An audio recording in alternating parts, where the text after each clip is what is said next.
To Carol's Daily Sauce. You adjust my camera. Please like, comment, and subscribe. Don't forget to click on the bell to be reminded of each and every video that I upload. Y'all hold on, because I look kind of dark. There we go. Don't forget to click on every video that I upload. Please remember to share, because sharing is caring. Let everybody know that Carol is over here doing videos. And I'm tired, y'all. I'm trying to do this video every day in August because I was kind of behind. I was like, what is Vita? And I actually seen it on the 89 Minutes page, and I was going to ask her, and then I seen it on somebody else's page, and then I just Googled it and I found out what it was. Vita, V-E-D-A, is a video every day in either April or every day in August. So I lost 10 days, but I've been on it. However, y'all, it's hard. I have literally been doing about 4 videos a day. Whew. So if you see me with the same outfit on, I ain't stank. I just am doing a lot of videos throughout the day. As of right now, I've already done 3. This is my very last one for the day. But what I want to talk to you guys is some news stories, some interesting news stories. You know how I used to go with wacky news or something like that? I don't know if I want to call these wacky news, because these were really, really disheartening. These are some very, very sad stories. Forget the dogs. I really need to have on my microphone because it'll kind of block them out. But anyway, I've got to tell you about this Lyft driver. There was a Lyft driver.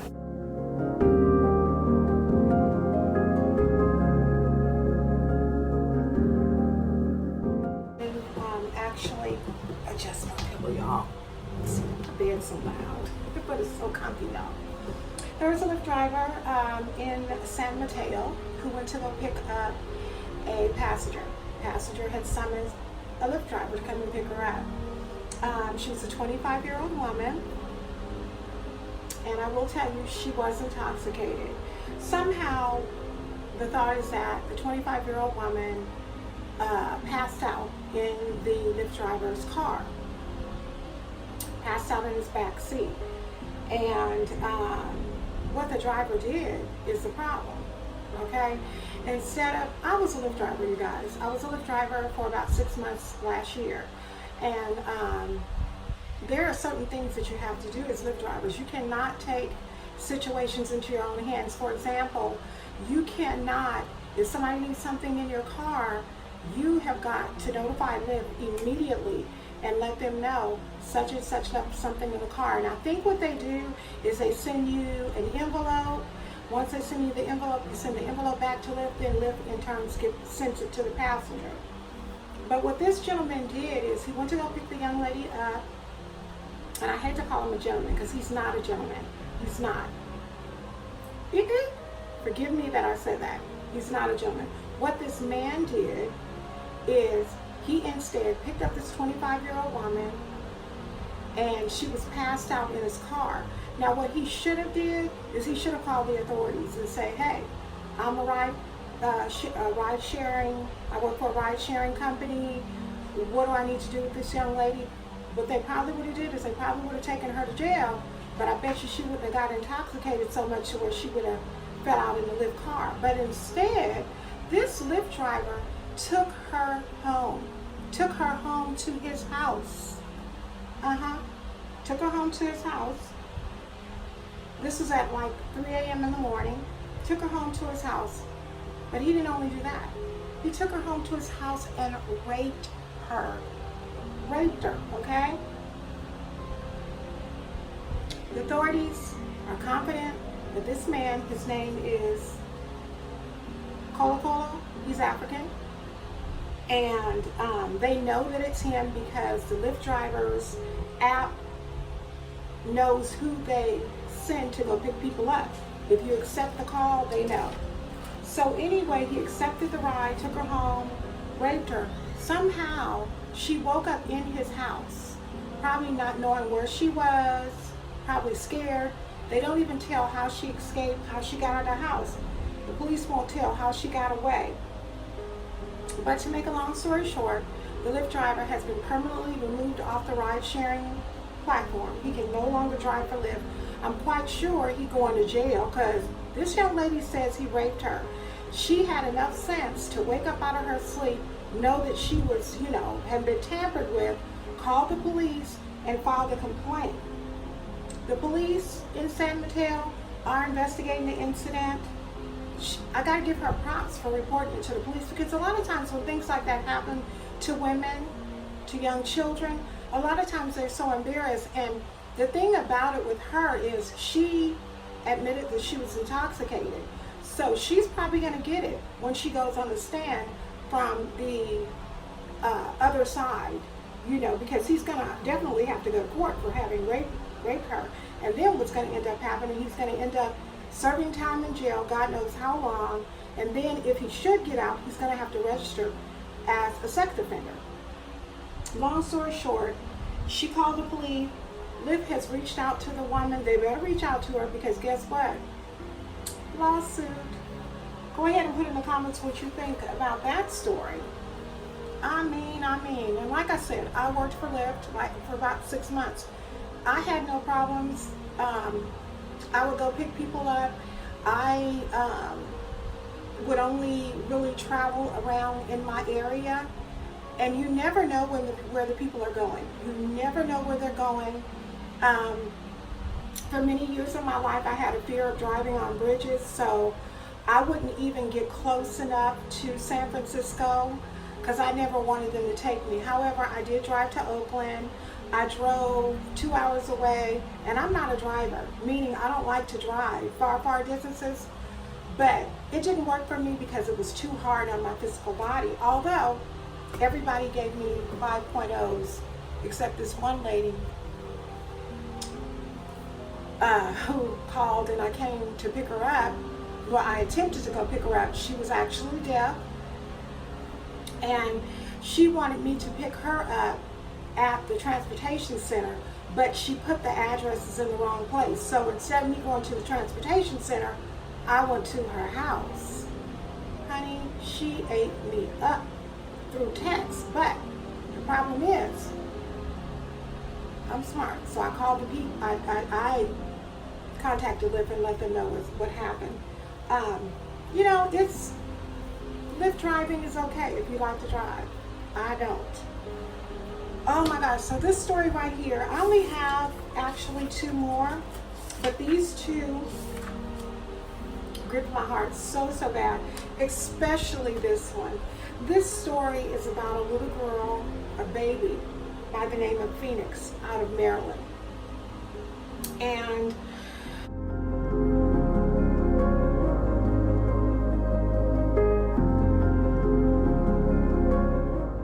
Phoenix was taken off of life support because she wasn't expected to survive. She at the time, I believe she at the time was probably about 2 months old. Now she's about to celebrate her first birthday party on August the 25th. The child's mother's name is Miss Goldring, and Miss Goldring, the doctors said that the doctors told her that no, she had to be taken off the life support probably at about 4 months. Because she had a number of surgeries prior to being taken off the life support. But Miss Goldring said that the doctors had been telling her that she probably should go ahead and take the baby off. But she kind of struggled. Being a mother, she wanted her child to live. Finally, she came to the place where she was like, you know what, my baby is tired. I am going to go ahead and see if I can ask the doctors to take her off and let her just go in peace. She didn't want her baby to struggle anymore. The baby she was born with a defect in which, a heart defect, in which, and I've never heard of this, in which the heart is unable to properly provide oxygen to all parts of the body, to all areas of the body or around her body. Her heart is unable to do that. So to save her life, what the doctors did is they performed 4 palliative surgeries. 4. One of the surgeries was to put a stunt in her heart. Now I know some of you older people, some of you just like me, my mother had to have a stent put in her heart. Well, this baby had to have the same thing, but the baby had to have one at 2 months. She had to have this put in her heart. She ended up going home after a while. At 7 months old, she was rushed back to the hospital from her house. She had profuse nose bleeding from her nose. Her nose was bleeding profusely. And so she was being transferred to the ER. On the way to the ER, the baby literally stopped breathing and turned blue. She went in cardiac arrest at that time. As a result of it, she got severe brain damage. She has really severe brain damage. She's been in the hospital, had been in the hospital on life support for nearly a month after her being rushed to the hospital this last time. Her mother looked at her and said that the ventilator and everything seemed to be making her be so tired and exasperated. So the mother was like, yes, go ahead and remove the ventilator, remove it off my baby. I want her to go in peace. That has got to be a hard thing for you to say, yeah, I want her to go in peace. So she came to, the mother came to, gosh, what word am I trying to say? She had, I don't want to say closure in that, because no one has closure when they're about to lose their child. It just ain't gonna happen. No matter how sick the child is, you're still gonna be grief stricken. But she just didn't want her child to suffer, so she had them unplug the ventilator, unplug the tube. And what the ventilator and the tube was doing is the ventilator and tube was helping Phoenix, the baby girl, to breathe. But she just knew her daughter was just too tired. She looked just too tired for her. So the doctors told her, we will go ahead and unplug the ventilator, but she's only going to live for 6 hours. After 6 hours, she's going to be gone, so prepare yourself. Miss Goldring waited. She watched, and she waited for 6 hours. This was a range that the doctors gave, right? 6 hours came and went, and little Phoenix was still fighting. Let me tell you something, baby. The doctors don't know what God has planned, okay? Just because a doctor tells you you only have 2 months to live, what does God say, okay? So anyway, to make a long story short, Phoenix has continued to thrive since then. She is still fighting for her life. I'm going to put pictures of all these people that I am speaking on. I'll put a picture up so you can see them. She's still dealing with a lot of medical challenges, still is being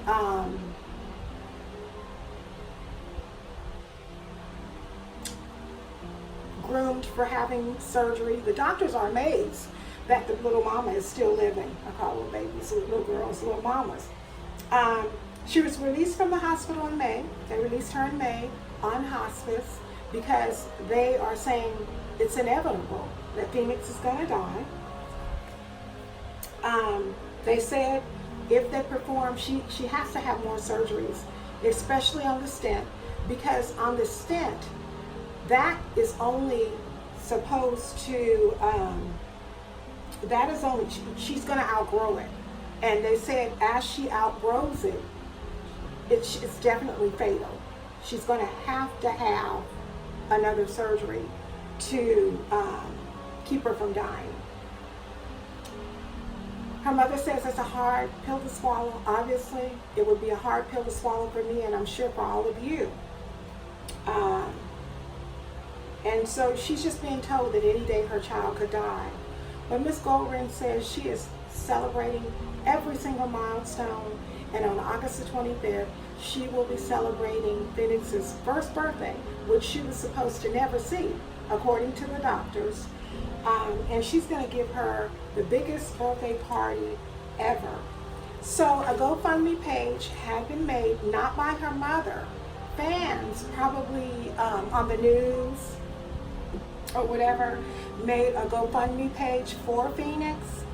This GoFundMe page has helped with medical expenses and all kinds of stuff. But what the mother has continued to do is to draw strength from her daughter. Draw strength from the fact that her baby girl is still living and still thriving. And the mother says that there's no way that she could fall apart.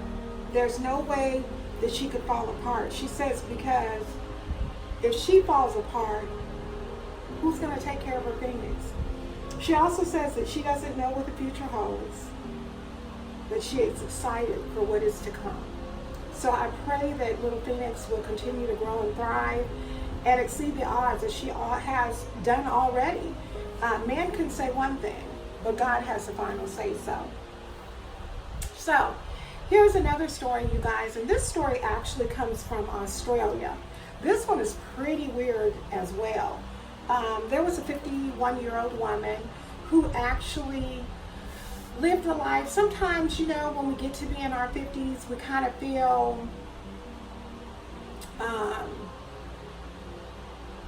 maybe that we haven't done all that it is that we need to do. Maybe we're not happy with our accomplishments. Maybe we're not happy with what we did with our children. Whatever the case may be, thank God I'm all right. I'm all right with what I did with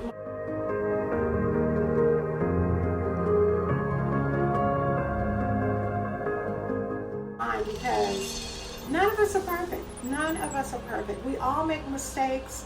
All of us, you know, make mistakes. And we just have to grow and learn from the mistakes. Don't beat yourself up for things that you may have done and you wish you could have done differently, because there's no going back. Just go and move forward and do better. Do better moving forward. That's what I try to do. So what happened is the 51-year-old woman was very sad. She was very sad. She battled with a lot of depression. She was diagnosed as being bipolar. And all of this stemmed from being raised in a household with a mother who suffered with severe mental illness. A great amount of time in her life, the young lady's life, her name is Penny, a great amount of time in her life was spent visiting her mother in mental facilities, mental institutions. Her mother was in and out of mental institutions for whatever reason. But what happened is Penny and her older sister both had issues as a result of it. So Penny had married, she had 3 children, then she ended up divorcing, her children were all grown, but she just didn't feel complete.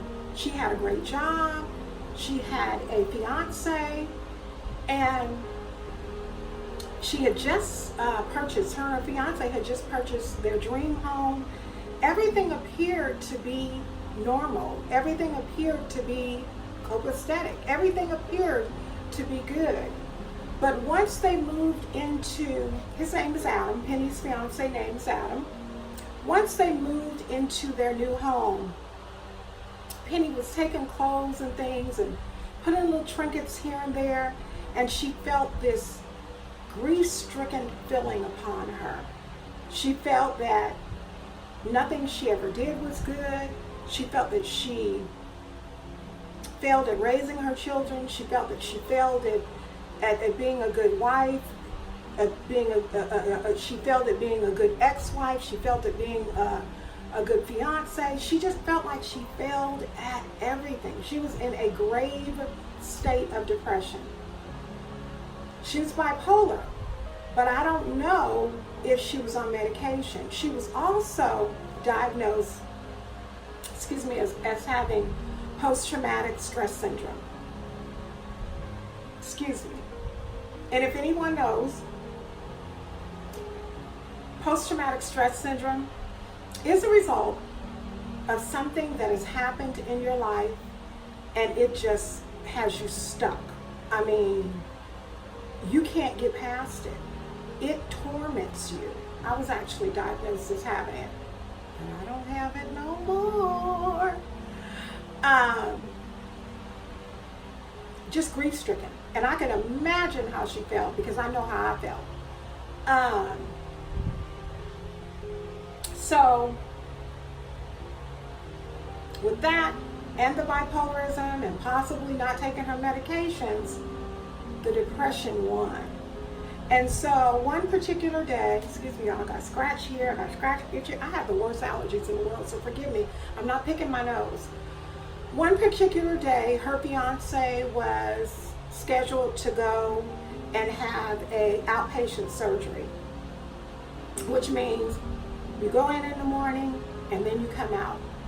She and Adam got into an argument because Penny did not want to take the car.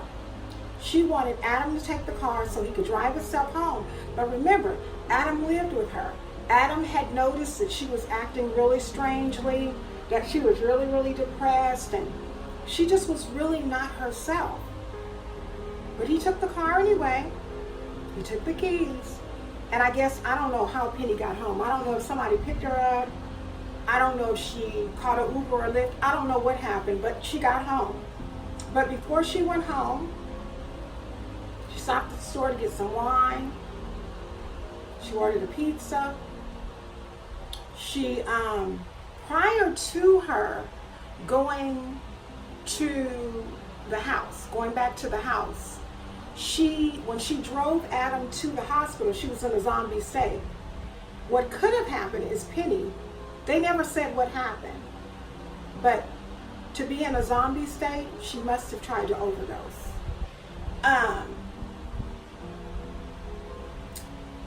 Ordered the pizza, picked up the wine, went to the house to get a new change of clothes, and then checked into a hotel and prepared herself to die.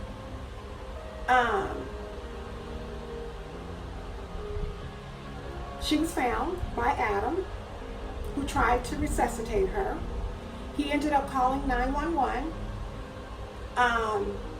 She went to the hospital, but before she went to the hospital, and before Adam even knew it, they had marked all of her belongings. They had put all of her belongings in a bag and put deceased, okay? This woman was unconscious. She wasn't, ETM had not said that she was, emergency officials had not said that she was DOA. They had not said that she was dead on arrival, okay? Long story short, she went to the hospital. She was admitted to the hospital, but she slipped into a coma. She was in a coma for a whole week, okay? They just watched her and watched her and watched her. Her 3 children came to find her.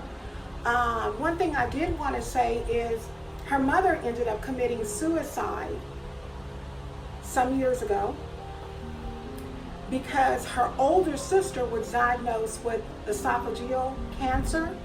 The mother couldn't deal with it. Like I said, mental illness ran through the family. So Penny tried to kill herself. She wasn't in a happy place. Adam, her lover, found her, or her boyfriend found her, fiance, whatever you want to call it, found her, and he tried to resuscitate her. And he did. He was successful, I guess, because they took her to the hospital. Somehow she did slip into a coma because she was on a ventilator. She had tubes all wrapped around her. The night her family, her children, her fiance, everybody had come to see her. They stayed at her bedside for a whole week. One night, the nurse noticed that her feet were wiggling, okay? And so she didn't tell the family members, because sometimes that can give you false hope. Well, her family members came the next day, and they were sitting in there talking, and the next thing you know, she started crying. And as she's crying, she's trying to pull this stuff off of her so that she can talk. So they call for the nurse nurse comes, she pulls everything off, and instead of Penny saying, "Oh, thank God I'm alive," Penny says, "Who resuscitated me? Who saved my life?" And her fiance said, "It was me, baby, it was me." She said, "I can't do anything right. I can't even kill myself properly." Oh, y'all. In the world that we live in, there are so many people that are hurting. There are so many people that are going through things, and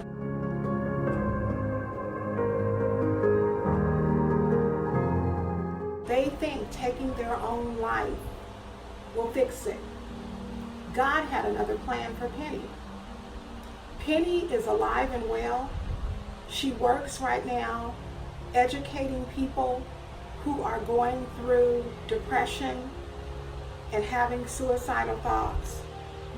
If you or anyone else you know is having suicidal thoughts, please, please, please reach out to someone. You're valued, you're loved, okay? And we need you to survive. Everybody goes through situations where they feel up and they feel down, where they feel up and they feel down. But remember, this too shall pass. Don't take a gift that God gave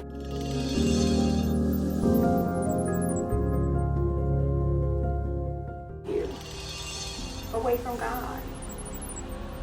Allow Him to help you and walk you through your situation.